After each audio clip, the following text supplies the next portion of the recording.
Hey guys, आपको स्वागत है नया वीडियो में। मैं क्या किया, मतलब 1 तारीख को मैं क्या किया न्यू ईयर में, है ना, वो मैं बताऊंगा। देखो, पहले पहले साफ बात बताता हूँ। मैं कुछ एक्स्ट्रा नहीं किया, नहीं हो पाया, क्योंकि न्यू ईयर था तो कुछ घूमना उमना हुआ। पर मैं, हाँ, जो मेरा गोल था कि मैं करंट अफेयर नहीं छोड़ूंगा, करंट अफेयर मैंने नहीं छोड़ा। मैं करंट अफेयर का क्लास किया, पर उसका डिटेल एनालिसिस मैं नहीं कर पाया। ठीक है, तो मैं बताता हूँ कि करंट अफेयर में मैंने क्या पढ़ा। क्योंकि मेरा गलती ये था कि मैं टाइम को मैनेज नहीं कर पाया, सीधी सी बात है, मेरा फेल्योर था ये टाइम को मैनेज करने में। मैं सुबह उठा कब, मैं सवेरे ही उठ गया था, बट मोबाइल चलाता रहा और टाइम बीतते गया, है ना। और देन खाना पीना खाया और दोस्तों के साथ गया, फिर पूरा दिन वैसे ही बीत गया। और फिर शाम में आया तो फिर शाम में मैंने 3 घंटा क्लास किया, देन उसका नोट्स बनाया। बट हाँ, डिटेल्ड एनालिसिस हमसे नहीं हो पाया, वो भी बच गया। मैं 2 तारीख को, मतलब मैं आज शूट कर रहा हूँ इसको, तो मैं उसको एनालिसिस अभी कर रहा था। डिटेल एनालिसिस बहुत ज़रूरी होता है, भले ही कोई बोले चाहे नहीं बोले। मैं जानता हूँ किस, क्योंकि करंट अफेयर में बहुत सारा एस्थेटिक होता है, एस्थेटिक पोर्शन को पढ़ना बहुत ज़रूरी होता है, बिकॉज वो रेफरेंस के तौर पे यूज़ किया जा सकता है। सो पहला टॉपिक था उसमें अनसेफ वाटर के ऊपर। तो अनसेफ वाटर में क्या क्या पढ़ना होता है, जो कंटामिनेटेड एलिमेंट्स होते हैं उसके बारे में पढ़ना होता है कि क्या क्या मिला होता है, और उससे डिजीज जो होता है, मतलब कंटामिनेटेड या अनसेफ वाटर से जो डिजीज होता है उसके बारे में पढ़ना होता है। तो ये दोनों के बारे में कहीं ना कहीं। और इसके बारे में एक और बताता हूँ मैं कि कंटामिनेटेड वाटर में रीज़न क्या क्या है, मतलब इसका रीज़न क्या है, क्यों ये क्या रीज़न है जिसमें वाटर में ये जो है ना, मतलब कि इम्प्योरिटीज़ मिलते जा रही है ना, रीज़न भी बताना होता है। ठीक है, इसमें बहुत सारा रीज़न है, जैसे एग्रीकल्चर हो गया, माइनिंग हो गया, लैंडफिल्स हो गया, these are the reason of this, you know. And इसके बाद मैं इससे एक रिलेटेड स्कीम है, जल जीवन मिशन, है ना, या जल जीवन मिशन स्कीम कह सकते हो, इसके बारे में पढ़ा, जो कि 2019 में शुरू किया गया था। और फिर इसका ऑब्जेक्टिव था कि 2024 तक ये कंप्लीट कर लेंगे, लेकिन इसको क्या किया गया, एक्सटेंड कर दिया गया।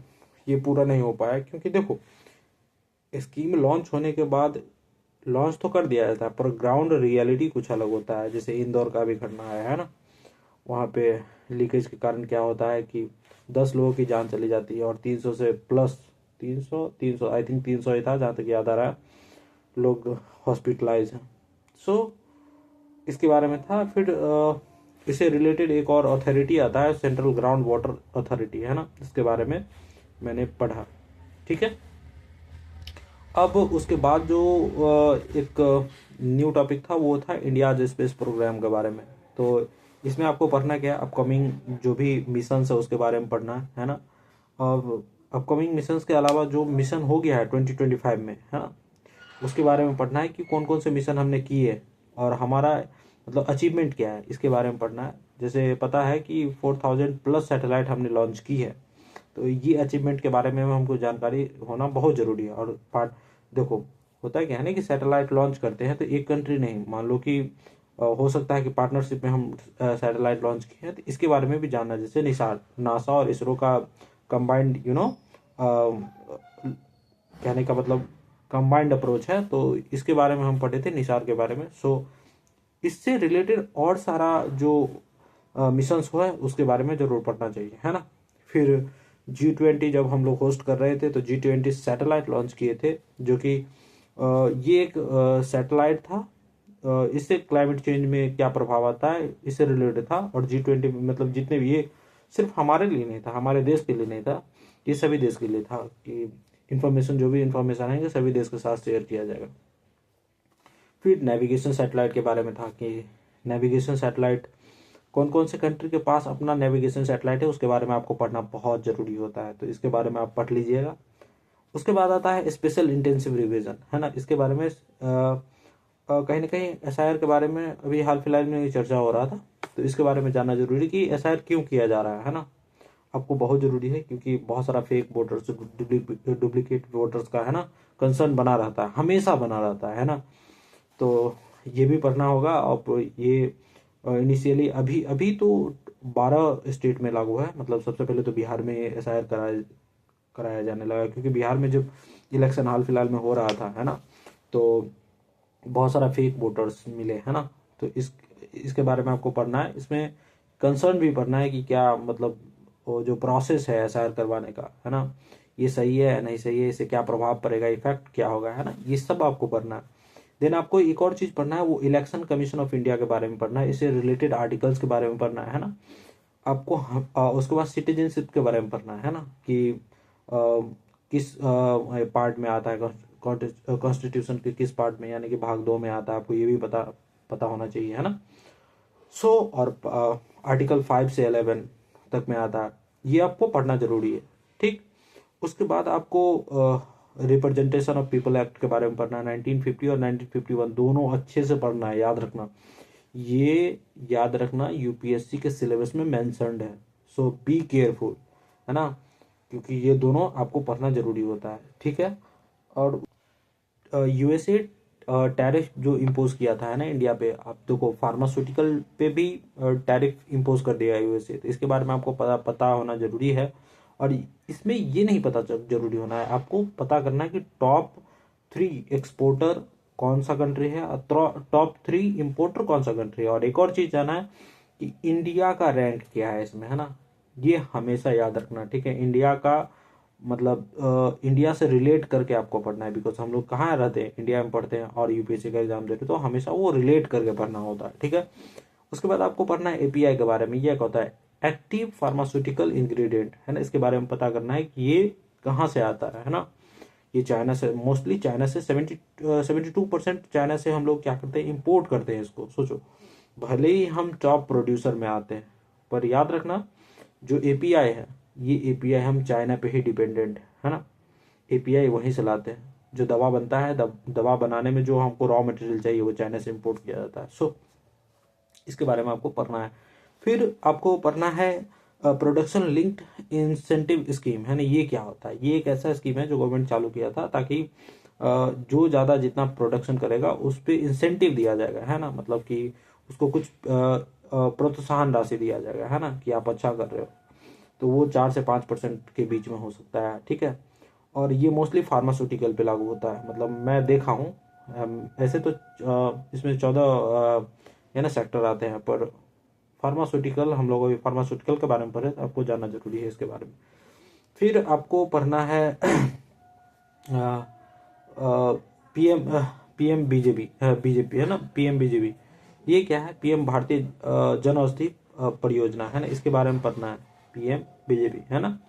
और इसके बारे में क्या पढ़ना है कि कंट्री में ऐसे तो 16,000 प्लस यू नो इसका शॉप है, जहाँ पे हम लोग क्या करते हैं, फिर में जन औषधि केंद्र आप जानते ही होंगे, जहाँ से हम लोग क्या करते हैं, सस्ते में दवा ले आते हैं है ना। लेकिन कंसर्न भी इसकी पढ़ना है कि कंसर्न क्या है, कि क्या ये जो दवा मिलती है जन औषधि केंद्र पे, क्या ये, कहने का मतलब इसमें क्या दवा का पावर जो होता है ना, वो क्या घटा देता है ना।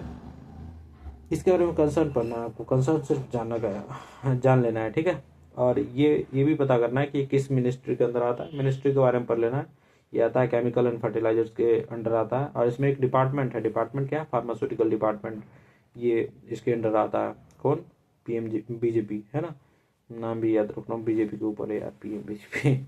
सो याद रहेगा, इसमें कोई बड़ी बात नहीं। फिर मेडिकल ब्यूरो ऑफ इंडिया के बारे में पढ़ना है आपको, मेडिकल ब्यूरो ऑफ इंडिया क्या है ना, इससे रिलेटेड जो भी चीज़ है उसको पढ़ना है आपको, एक बार पढ़ लेना है 100%। और एक हो सके तो शॉर्ट नोट तैयार कर लीजिएगा, बिकॉज आपको हो सकता है कि इसको मतलब रिवीजन करने वक्त दिक्कत ना है। So let's move on.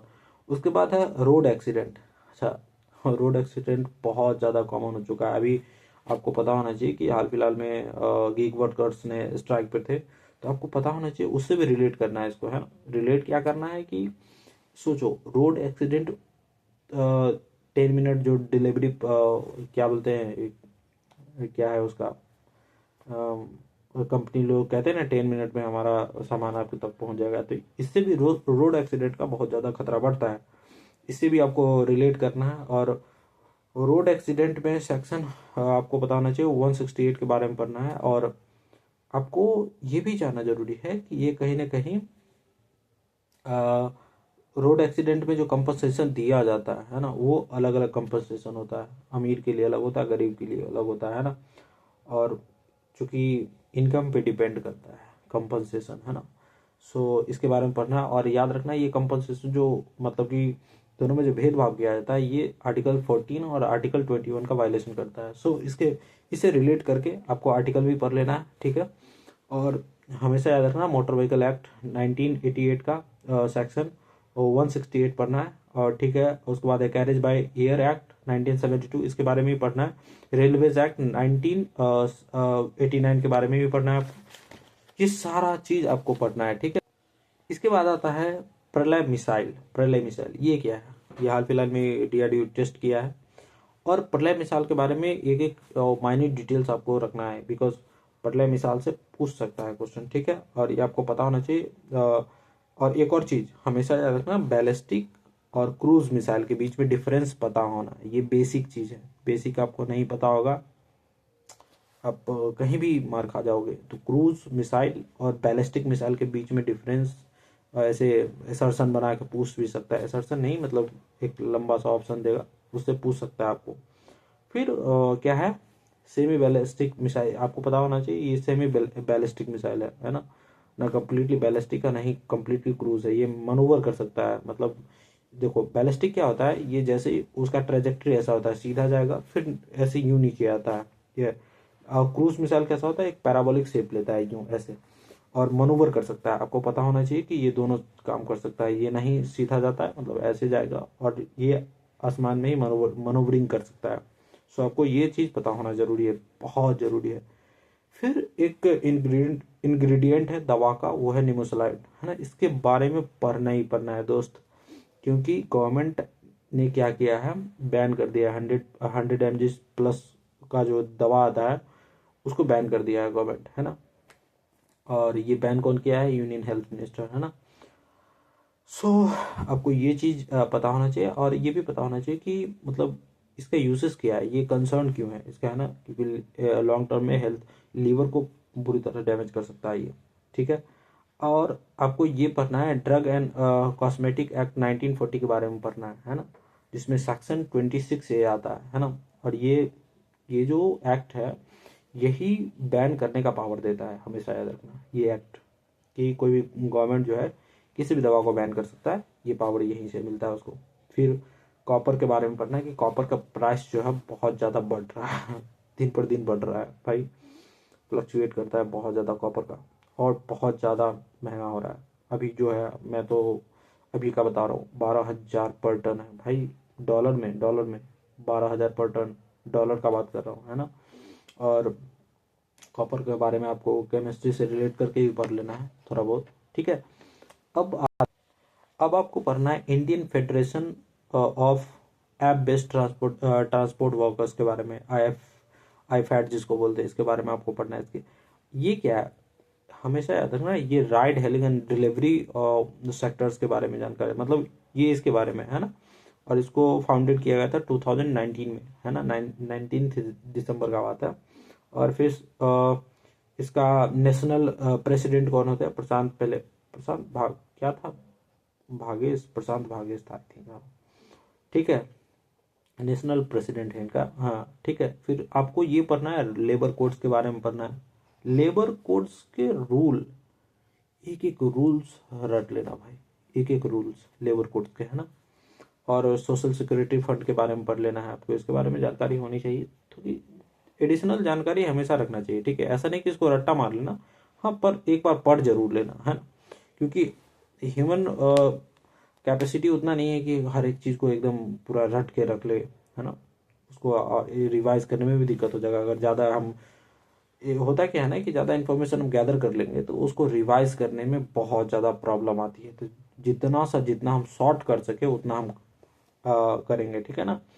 और कोड ऑन सोशल सिक्योरिटी है ना 2020, इसके बारे में पढ़ेंगे। यूएस इंडिया पार्टनरशिप ऑन थोडियम, इसके बारे में जानना जरूरी है। थोडियम, पहले बात तो ये जानना है कि को थोडियम का सबसे ज्यादा प्रोडक्शन कौन कंट्री करता है ना। और थोडियम, देखो क्लीन कोर एनर्जी थोडियम एक कंपनी है जो कि आई थिंक मुझे जहां तक याद रहा है ये शिकागो बेस्ड कंपनी है ना। इसके साथ इंडिया क्या कर रहा है, कोलैब किया है।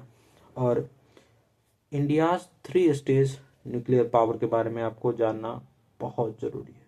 3 स्टेज कि मतलब न्यूक्लियर को हम कैसे कैसे यूज करेंगे है ना, ये 3 स्टेज दिया गया था, इसके बारे में आपको जानना जरूरी है।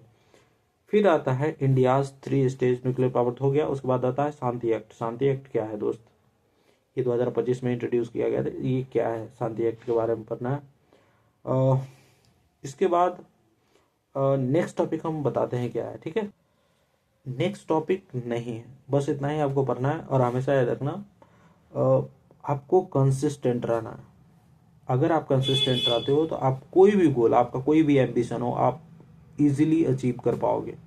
कंसिस्टेंट नहीं हो दोस्त, कुछ नहीं हो पाएगा। कोई भी सेक्टर हो, अगर आप बिजनेस में नहीं हो तो बिजनेसमैन में अगर बिजनेस करना है तो आपको कंसिस्टेंट रहना पड़ेगा। ऐसा नहीं कि आज हम दुकान खोल लिए कल जाके दुकान का शटर लॉक कर देंगे, ऐसा नहीं होगा। तो फिर तो क्या होगा, कस्टमर क्या होगा, वहां से टैप आउट होना स्टार्ट होगा। सो बी केयरफुल, अपने लाइफ के प्रति कंसर्न रहिए, है ना। क्योंकि कोई चीज को ऐसा नहीं कि बर्डन एज अ बर्डन के रूप में लेना है, नहीं। बर्डन उतना भी ऐसा नहीं कि पूरा पहाड़ बना लो और कपार पर डाल लो उस पर, ऐसा कुछ भी नहीं करना है।